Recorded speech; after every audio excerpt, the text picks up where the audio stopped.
and then the commercial vehicle sector.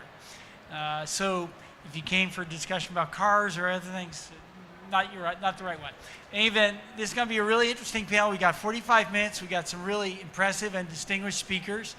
Let me run through the speakers. We've got Dr. Jennifer Holmgren, second from the far left, is the Chief Executive Officer of LanzaTech, a developer of sustainable and renewable fuels. And then to Jennifer's right, Laura Lane is the Executive Vice President and Chief Corporate Affairs and Sustainability Officer for United Parcel Service, which can cover both topics, aviation and trucks. And then we've got to my immediate left, Chris Raymond, the Chief Sustainability Officer for the Boeing Company. And then to the far left is Asher Bennett, the CEO of Teva, which is a startup company producing zero-emission trucks out of the UK. So again, thank you all for being here. And my name is John Bozell. I'm the President and CEO of CalSTART. We're a industry mission-driven organization. We have 330 member companies, all focused on the decarbonization of the transportation sector, working toward the science-based targets established by the UN. Really looking forward and happy to be here. And we, just a little announcement, later this week we will be announcing more nations that have signed up to our global program to certain targets to decarbonize the trucking sector. So just want to put that out there. So let's first dive into the aviation sector. And Chris and to Laura, maybe you can begin. Tell us about where we are in the effort to decarbonize aviation, and what you're most excited about. So Laura, you want to begin? So everybody knows United Parcel Service, right? UPS. And when you think about us in the context of sustainability, I want you thinking of us as united problem solvers, because we are in an industry sector that emits a lot of carbon, sadly. And we are on a journey to figure out how we can green our supply chains. And as you indicated, we are a multimodal company. We deliver on the ground, in the air, on the oceans, on the rails, and we want to figure out the most effective way to take that carbon out. When I focus on the aviation space, we actually started doing our first sustainability reports back in 2002. And what's powerful about that is that's when we started cataloging where our opportunities for innovation were going to take place. When we started reporting on our carbon emissions, we recognized we had a massive challenge on the aviation side. And I'm proud to say we partnered with Boeing on this. We are an all Boeing fleet, and there's a reason for it, because we needed to have one of the most efficient airlines possible. And in fact, working with Boeing, we've instituted a lot of efficiencies into our aircraft. In fact, if you put the numbers to it, starting in 2002 to the present day, we've taken out 15% of our carbon emissions just through efficiency gains. That's not even starting with sustainable aviation fuel. But the game changer for us is definitely going to be wider scale adoption and access to sustainable aviation fuel. We, I think, have tapped out about as much as we can in terms of the efficiency sides of how our Boeing aircraft work, with some of the winglets and all the other efficiencies built to limit the carbon emissions. But the next phase is going to have to be what else we can do to get at that 85% that's remaining. And here, it's going to be in part with partnerships with governments to streamline efficiency at our airport operations so that we're not sitting on the tarmac, circling airports and emitting carbon in the ascent and the descent, or just sitting on the runways. And it's going to be having access to sustainable aviation fuel. Just to give you a context for the challenge for UPS. Last year, we emitted 33.9 million metric tons of CO2. 65% of that comes from the air. And so the real solution that we're going to need is, like I said, sustainable aviation fuel. I will share, though, that we are united problem solvers, and so we are leaning into other innovations beyond that. And I'm really excited about some of the investments we've been making into electric vertical takeoff and landing aircraft. We run a small feeder aircraft network in addition to our wide-body cargo planes, and we are working right now with an amazing company called Beta that is an electric vertical takeoff and landing vehicle that we can use for rural deliveries and small cargo movements. And we're hopeful that some of those innovations can then bleed into the wider body aircraft that we need for some of the trans-Pacific, transatlantic cargo movements that we need. And we're counting on Boeing to be a partner with us in that. You know, and I'd say, just to build on that, we look at decarbonizing aviation in really 4 strategies plus a gap filler. And the first strategy is invest in more fuel-efficient airplanes. That's historically been done in this industry. It needs to keep being done in this industry. The second thing is invest in operational efficiencies. These could be small things, like Laura described, or they could be air traffic management, which gets talked about a lot, but still really hasn't seen the full gains, I think, in the efficiency of that system. But anything that saves a percentage point of fuel also reduces carbon emissions, and that's why we work so hard to pursue those things. So in Boeing, we have an eco-demonstrator program. That's a flying test bed. We use that to test new technologies that can eventually go into our airplanes or can be done as operational efficiency improvements. But the big thing now is, what is the renewable energy that we'll all use in aviation? And we have an expression that we use called SAF and, meaning it's going to take SAF and whatever electric and hydrogen can contribute. We're building an all-electric autonomous airplane in California called Whisk. We've flown airplanes on every form of hydrogen, and we're in the launch business. So we're pretty familiar with using liquid hydrogen in the rocket business. But we think sustainable aviation fuel is such a key component, so we've invested in subject matter experts in fuel. We've got people that work on the qualifications of those fuels. I've invested in a whole team of global people that do nothing but work sustainable aviation fuel policy around the world, and we invested in a digital model to play the scenarios on decarbonizing aviation for what you believe may be possible to buy down the carbon emissions of aviation. And the gap filler I mentioned is offsetting or carbon removals. And our industry, being a big global industry, at least has a framework of an agreement where governments and airlines have agreed, how will we handle that if those previous 4 things can't get us all the way there? Great. Jennifer, can you talk a little bit about your firm? You're also looking at aviation fuel as well. Absolutely. So let me tell you what we do, because it's a little bit different. We make ethanol, but we make ethanol from waste gases. So imagine a steel mill with carbon monoxide that would normally come out the flue as carbon dioxide and particulates. We intercept it before it goes out the flue. We put it in a bioreactor and we ferment it and we make ethanol. So it's just like a brewery, except without the sugar. And so we can do this at a steel mill, at a petrochemical complex. We can do it anywhere where you've got hydrogen, carbon monoxide, and carbon dioxide. Municipal solid waste that's gasified. So all of these waste resources, all of this carbon that's already above ground, we can recycle it to make ethanol. Now, the world doesn't need that much ethanol, but ethanol is a brilliant building block. Ethanol can be converted to ethylene. Ethylene is the largest chemical used today. So you can convert that to polyester, polyethylene, etc. You can also take ethanol and make sustainable aviation fuel. And the beauty of that is, even if you don't make ethanol using our type of technology, there's lots of people doing cellulosic ethanol or other types of ethanol. Ethanol is something that people make from their own local resources in their country. I want to make it from trash. That's not the only way to make it. So that's what we do, and then we formed a company called Lansing Jet that takes that ethanol and makes sustainable aviation fuel and diesel. So now, stop and take a step back and say, okay, where are you? This sounds like science fiction. It's not science fiction. We have 6 commercial plants operating today. 1 at a steel mill, 3 ferroalloy plants, 1 at a refinery. Oh, 2 steel mills actually, a steel mill in Europe as well. So 6 plants, and they're all producing ethanol.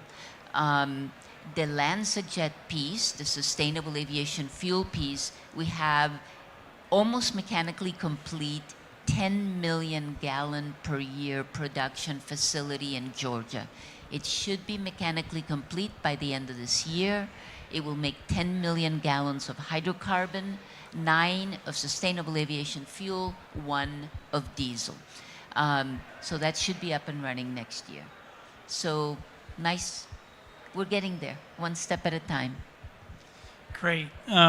Chris, you mentioned something about the tool that you have, and I think it'd be interesting to elaborate on this because I work a lot in the trucking sector, and people talk about, well, how many miles are driven, where does the truck traffic go?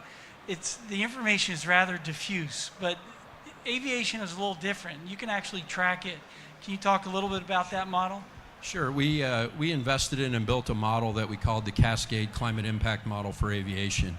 And the one nice thing about aviation is we know where airplanes fly. We know where they take off and where they land. You know how long they've been in the air. It's a very regulated industry in terms of keeping track of that data.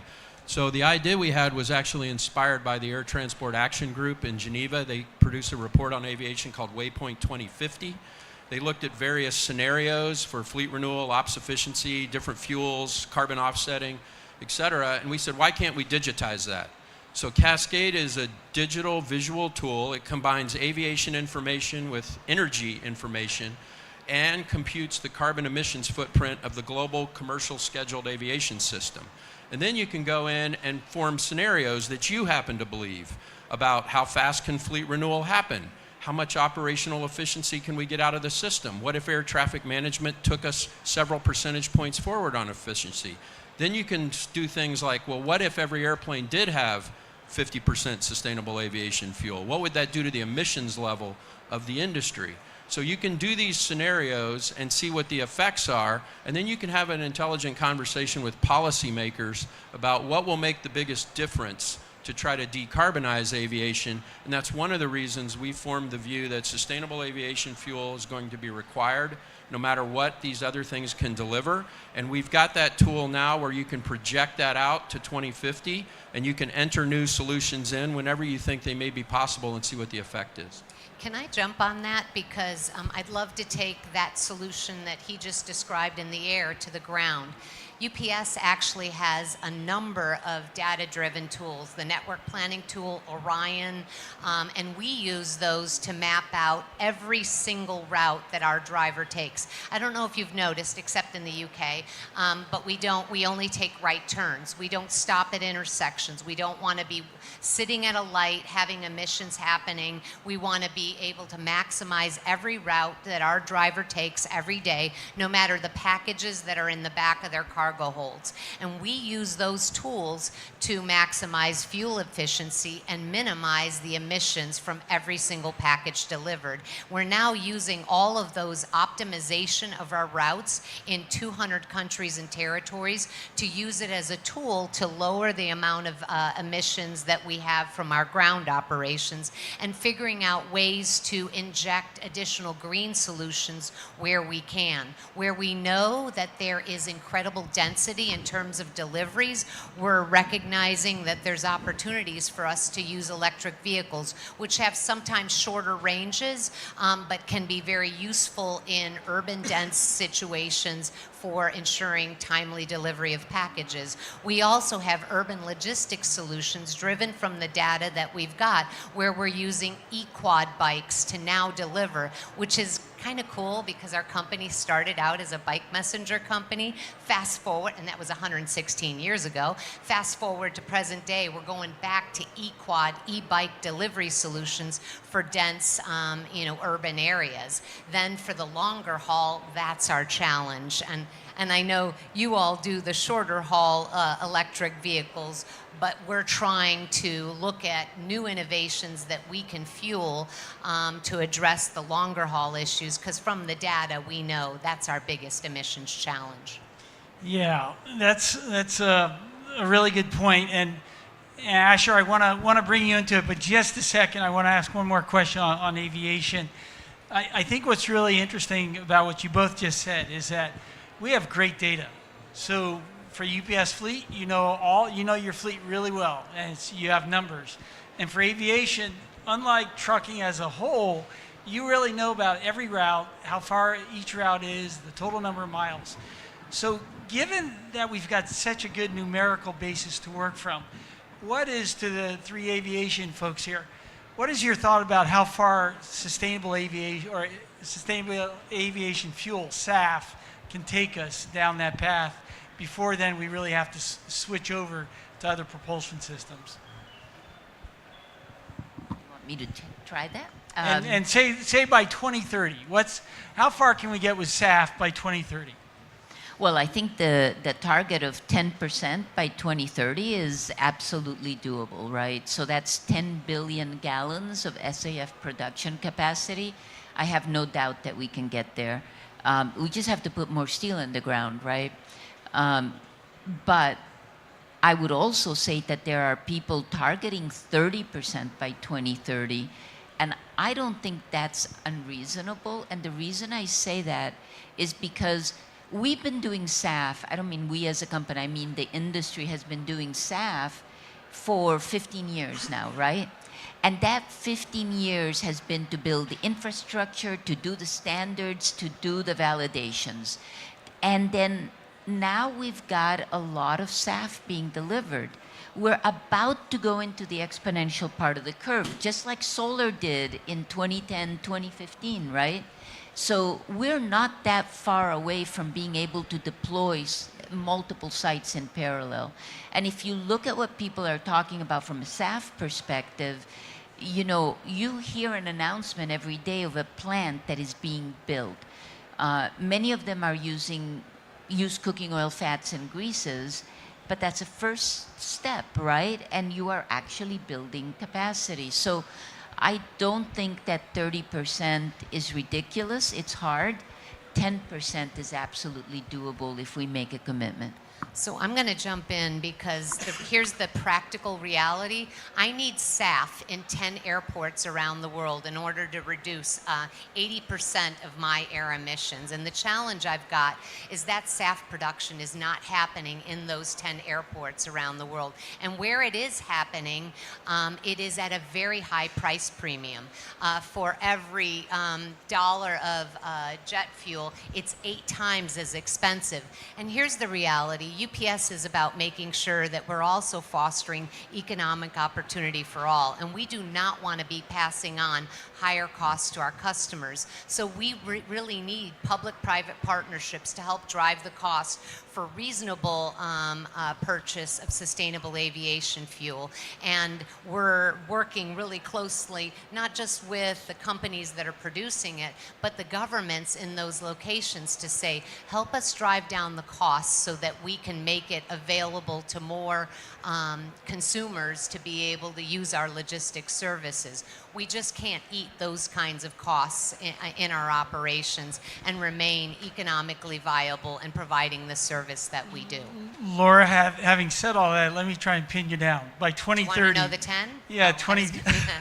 By 2030, what percent of fuel is going to be SAF for UPS? We're going to try to purchase as much as possible. We're part of the Sustainable Aviation Buyers Alliance. You produce it and you make it economically reasonable for us to purchase. We're even willing to pay the price premium that we currently do in California, where it's 1 to 1.8 times as expensive. But 1 to 8 is not reasonable right now. We will buy as much as we can. Right now, we have a commitment to have 30% of our airline run on sustainable aviation fuel by 2035. So you make it, we'll buy it, and we'll use it in our operations. And we will try to send the demand signals in partnership with other companies so that we can help drive down those costs as well. But it's going to require government partnership in those efforts.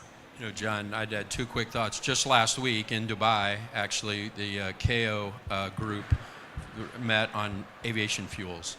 And globally, there was an agreement came out of that for an aspirational goal of about 5% emission reduction factor. So You can imply a certain amount of SAF from that, but globally, the objective was to get all the governments to concur with some target by 2030. So globally, across all the governments, they established this 5% emission reduction factor. And the one thing I would say about how far can SAF go is, we all know that transitioning to a new energy system in any industry is challenging. The reason we sit up here and talk about SAF being such an important answer for aviation is the safety of it.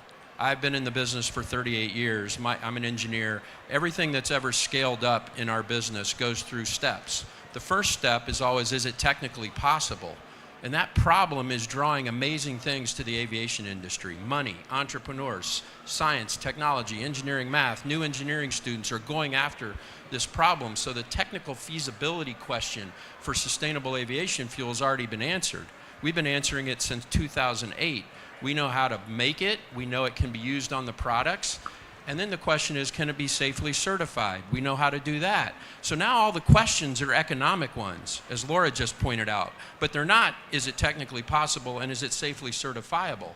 And that's why we view it as the most credible solution between now and 2050 if we're going to be able to take something that can be used by the existing aviation system, meaning airplanes and airports. And that's why I think you see us putting so much emphasis on sustainable aviation fuel. Got to be possible, got to be safely certifiable, economics have to be right, and then we have to ask the question we were after in the first place, did it have the environmental benefit we were after? And we think the answer to all those questions can be yes, and we've already got the first two solved. Do you want to offer a percentage prediction by 2030? I think that in the United States, where I come from, we said we were trying for 10%. That's going to be a huge challenge from where we are today, but we said that with the White House Grand Challenge on SAF that the U.S. was going to try to get to 10%. Not everywhere in the world is going to be able to do that, and I think that's why you saw a KO rally around this 5% emission reduction factor, because some people will have SAF, some people will just have more low carbon aviation fuel and improve upon the jet fuels we have today. That'll be a step in the journey. Okay, great. Asher, let's bring you into the discussion now. You're a manufacturer of electric trucks, zero-emission trucks. You're looking at a battery dominant, but then you also have a hydrogen fuel cell auxiliary power unit to recharge the batteries. Where do you think the electric truck or zero-emission truck sector is headed? So briefly, we focus on what we call dual energy or hydrogen electric trucks, specifically the medium weight classes. So we're not doing pickup trucks, and we're not yet doing big semi-trailers. Sometimes I call it the unloved part of the marketplace, but it's a very important part. Now, I love this panel. I'm going to give a point right now, a piece of data that's very pertinent. Trucks emit more carbon than the whole aviation and maritime sectors together. I'll say together. It's not, by the way, it's not intuitive. I'm a huge aviation aficionado. Don't worry. We have to all solve this big problem together. Now, let's look just at, we're based in the United Kingdom. Let's just look at the UK as an example. 1/3 of all new passenger cars sold in the UK are all electric. That's amazing. It's become mainstream. And the reason is they're fit for purpose.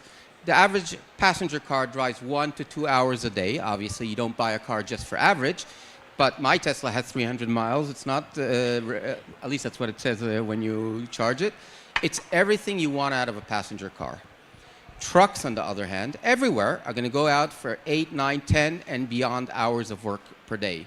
They might do a lot of different routes within that thing. Now, the second part that you have to understand why dual energy is so important is there's no such thing as a very specific range for a specific amount of energy, being a fully charged battery, or if I want to give the example, a fully fueled gasoline car.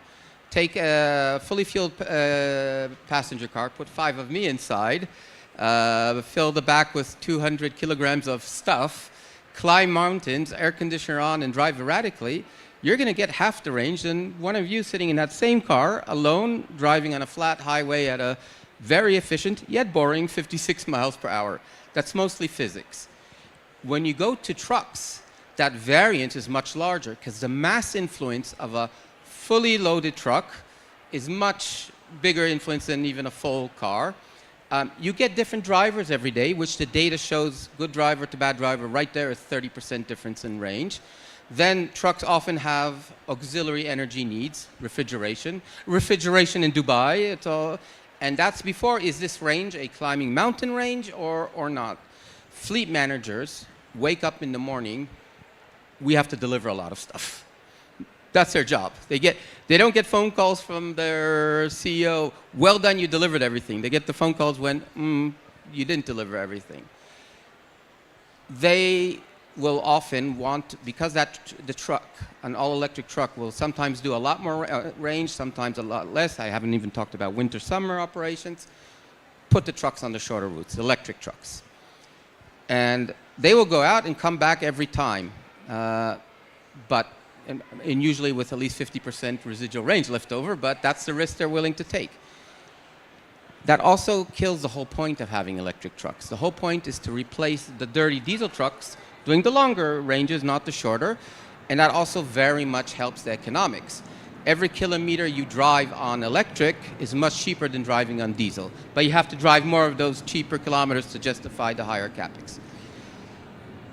We love battery. We build our own battery packs. In fact, that's our, on a personal note, my first career I was a submarine officer, and I only mentioned that because that was my first electric vehicle. Actually, it was a dual energy electric vehicle, 100 tons of batteries and backed up by diesel generators. And so we brought that approach to trucks to make them fit for purpose. Remove the risk of range. You don't have to worry about it.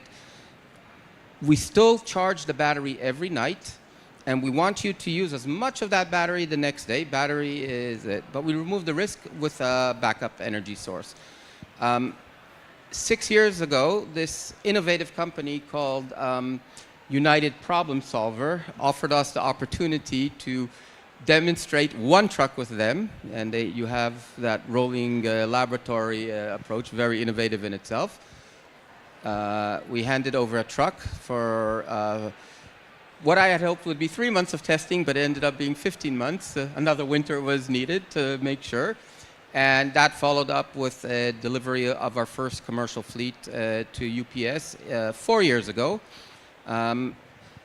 We delivered the first one in October 2019, the last in the series, in a fun time in the world, February 2020. Then we went into the COVID.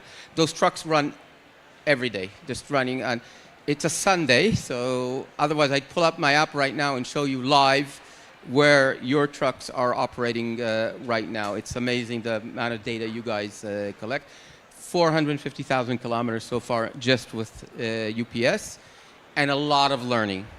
A lot of learning with an innovative company that's willing to share data and move forward. Your fleets are never concerned about running out of range. If you have to move a truck from one depot to another that might be 200 miles away, just drive there. If you have to bring it to our location that's east in London for routine maintenance, we just drive there. If it's an all-electric truck, you might have to tow it there. You don't want to do that. So it's a very practical approach to get a lot more trucks on the road. Now, my last part, though. 2 energy sources. Each has advantages and disadvantages. Let's talk about hydrogen. I won't allow in my company to BS around hydrogen. I won't, it's the most abundant element in nature. It doesn't really help us, so you can't actually just go and get it. Or the energy density of hydrogen is 33.6 kilowatt hours per kilogram, whereas lithium-ion batteries, 200 watt hours. It's about 160 odd times better. You have to surround every one of those kilograms of hydrogen with 15 to 20 kilograms of cylinders. So let's be realistic about it. It's still much better than lithium-ion battery. It's 6, 7 times better, not 100. So you have to take a practical approach. There's and those are the advantages of hydrogen. Amazing energy density and faster refuel. But there are major downsides. For now and the foreseeable future, hydrogen is much more expensive than electricity, much harder to get, and you can argue there are needs out there that really need greener hydrogen, making methanol or ammonia. You can't electrify ammonia making, and you need ammonia for agricultural sector. So we overcome all those downsides of hydrogen by using it as the backup energy source. So it's there on the truck, removed all the risk of using that battery, and when you need it, it's always there. And we don't just let the driver turn on or off thing. It's done automatically through the cloud, an AI system deciding where and balancing the pros and cons over that. And the main point is, if you want to sell a lot of trucks, make a truck that's, number one, fit for purpose, for delivering things. It's not like the early days of Tesla that someone will buy to show off to their neighbors, which was a great start to get going. It has to be fit for purpose. Make the economics work, then the green comes automatically. So, Asher, just want to just get a quick prediction from you. So you're in the urban delivery market. You're providing trucks for urban delivery, primarily. I'd like to think urban and extra urban And for extra that urban. thinking. So by 2030, that segment, how far can we get by getting to zero globally? Look, the only challenge to that segment being 100% zero emission is just the normal processes of lowering the capex. We're a smaller company. We don't have the best supply chain. We don't have the biggest discounts. And every electric vehicle is a mating of the capabilities of the vehicle and available infrastructure. I talked about the range challenge of trucks. Do you know the challenge of charging 50 trucks in one single depot? Huge. Okay, but your prediction on a is number, huge. because we're running short of time. It will definitely be, it can be 100% zero emission in 7 years. Okay, very But good. it'll matter in the location. In China, we're making massive progress because China produces an extraordinary amount of e-vehicles. We're buying all that we can there to turn our China operations into 100% EV usage. In Hong Kong, we are as well turning to EV usage. In London, because of the great partnership, we're able to turn to EV usage. But we don't have access to all those electric vehicles in all the markets around the world. And some of the trade policies that are restricting the flow of some of the inputs for the production of those e-vehicles are going to present a challenge for us. We drive 100,000 vehicles every day. We right now have 18,000 alternative fuel vehicles. Only 1,000 of them are electric vehicles, and I promise you I have open contracts with almost every company possible to be able to buy as many as possible. And the challenge is the supply in as many different markets. In the meantime, we're moving to using any technology that'll help us reduce our emissions. And so where we can't get electric, we're using renewable natural gas, any kind of alternative fuel vehicle as part of our rolling laboratory, because we'll use every technology that's readily available to drive down those emissions. Laura, that was interesting what you were saying about China. Can you just elaborate? Are you going much faster toward electric in China? And if so, what would be your forecast for UPS in China in 2030? Right now, I just came from China last week. We have, just as an example, we have 18 facilities in Beijing.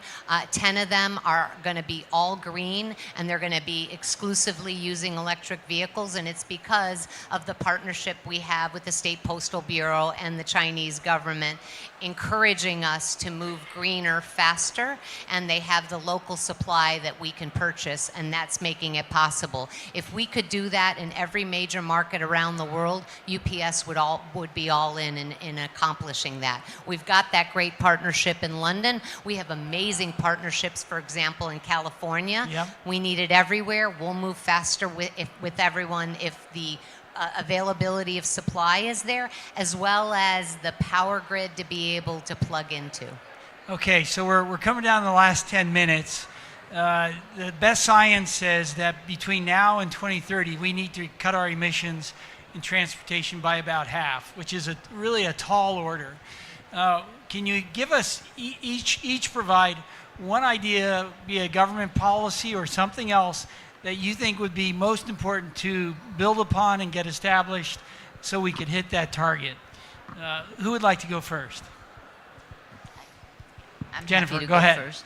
I think the biggest thing that governments can do on policy side is whatever they do, they need to make it technology neutral. That's the big risk, right? It's not technology neutral, and so crazy breakthrough ideas don't get a seat at the table. They actually get slowed down by government policy, because policy always favors the incumbents if it's not technology neutral. So I think that's the most important thing government can do. I would say the other thing that's important in policy, we were talking about solar as an example. We were talking about getting the exponential part of the curve. The more you deploy, the cheaper it gets, right? That's just simple, right? The more you deploy, the easier you can make something, the faster you can build it, and the cheaper you can make it, right? And so the problem is that governments generally, although this is really changing and it's an important change, tend to help support early stage ideas, not later stage ideas. And so what we need to scale a new technology is the ability to get financing for the first commercial. Call it a commercial demo. And also for the demo plants and the pilot plants, right? It can't just be lab and R&D. You need to also help finance the first commercial. The first commercial is the best de-risking piece. And if you have to get a loan at the cost of capital that a first of a kind gets, you'll never be able to finance it, and it'll add another 50 cents a gallon. So it's really quite important to do that. Those, to me, are the two most important policy levers we can have. And I'd add a third one. I think we need a global agreement on environmental goods and services that eliminates the tariffs on the innovative products so that they can be shared around the world, so that anybody who is a developer of a new innovation can export those products to markets around the world so that they can be readily deployed and used in operations. Two things. Many trucks in the world are already leased. In the old school, the numbers are 2/3 of the lifetime cost of a truck goes to the oil and gas industry. So in the new world of electric trucks, higher capex, much lower opex. Governments, if they can help balance that out, it ultimately should not cost them money. It's more of a loan guarantee rather than anything else, and a lot of help on getting the initial infrastructure out there. And trucks are very different than anything else. No truck will stop during the day, look for a charger, hope it's available, sit around for 40 minutes. Not going to happen. So it's get it to the depot, for example. I think my last comment would be, Jennifer hit on this, but I think if you look at a year ago, you would say by all measures there's much more offtake agreements or demands for sustainable aviation fuel than there ever has been. There's more announced production capacity. It takes a while for steel to get put in the ground to start producing fuel, but there's more announced production capacity than there's ever been. 40-some countries at the moment are exploring what SAF policies should be to help catalyze and scale up SAF that cover about 65% of the global traffic of aviation. And just last week at ICAO, they agreed on a framework for policy, so there's advances in the right policy. That policy that is the right policy needs to de-risk these issues enough so that it's de-risked from Laura's point of view as an airline, it's de-risked from a financier's point of view, and it's de-risked from the fuel producer's point of view. So in our view at Boeing, aviation and the energy industry have to work much more closely together, small companies and large companies, to get the policy right that de-risks us enough to continue to let the capital flow. And that will make a huge difference to building the industry. Great. Jennifer, just a question for you about, you talked about the importance of the, whatever policy it be, being technology neutral. At least within the United States, there's two different fuel policies, one at the federal level, which is more oriented just toward biofuels, and then there's the low carbon fuel standard in California. Would you care to comment on those two? And is the latter closer to meeting your test of? Absolutely. The low carbon fuel standard is actually the prototype technology neutral legislation. It just focuses on outcome. You know, how much reduction do you provide? And then you get a credit for that. Renewable fuel standard is the perfect example of not technology neutral. You have to start with sugar. You have to start with corn. You may be able to start with cellulosic, you know, so the RFS is the perfect example of not technology neutral. So and it blocks new ideas. You know, if you want to talk to me, why are my first plants in China? Because there was no level playing field in the U.S. So that's why now granted there's more steel production in China than anywhere else, but I would have rather built something in my backyard than all the way in China. But the lack of technology neutrality, the fact that I was at a disadvantage versus corn ethanol, meant I had to do it somewhere else, right? I can't compete with corn ethanol if they get a big, incentive. Did you want to talk about the LCFS and impact on sustainable aviation fuel? Yeah, I would just say that for the aviation industry, I can only speak from the United States' perspective inside of the blender's tax credit. But one of the reasons the aviation industry rallied around the blender's tax credit, it was for aviation. And one thing we've learned in the aviation industry is if all the incentives favor stopping at renewable diesel, it will never make it to the aviation industry. And I think why the blender's tax credit was so popular in the aviation industry was it sought to put aviation fuel on par with renewable diesel and make sure that it wasn't disadvantaged on the policy issues. And I think that's a really critical thing if aviation is going to have the same benefits that some of the road fuels have. In the short remaining time, I want to maybe just dive into this a little bit more. There's a movement afoot to modify the low carbon fuel standard in California and to make it encourage more investment incentives toward electric and hydrogen, which would then perhaps free up some of the biofuels to then be used in the aviation sector. Any quick thoughts on that? I can't comment on the aviation versus the sector. I will say that as humans on the earth, we should all want more green hydrogen. It would mean we have an abundance of renewable electricity, and renewable electricity and green hydrogen would make any sustainable aviation fuel pathway better and cleaner. So we should be for them as ingredients in making SAF.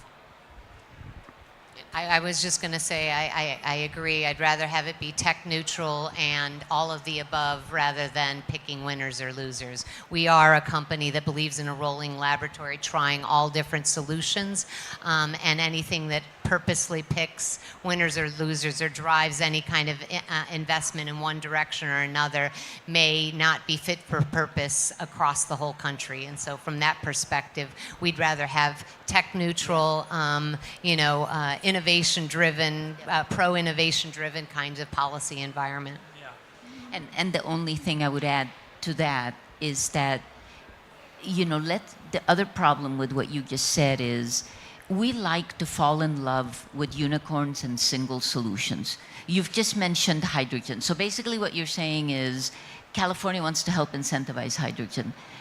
I'm not sure where hydrogen belongs. I think hydrogen's going to be important, but it isn't going to solve everybody's problems, right? And so I think you said it.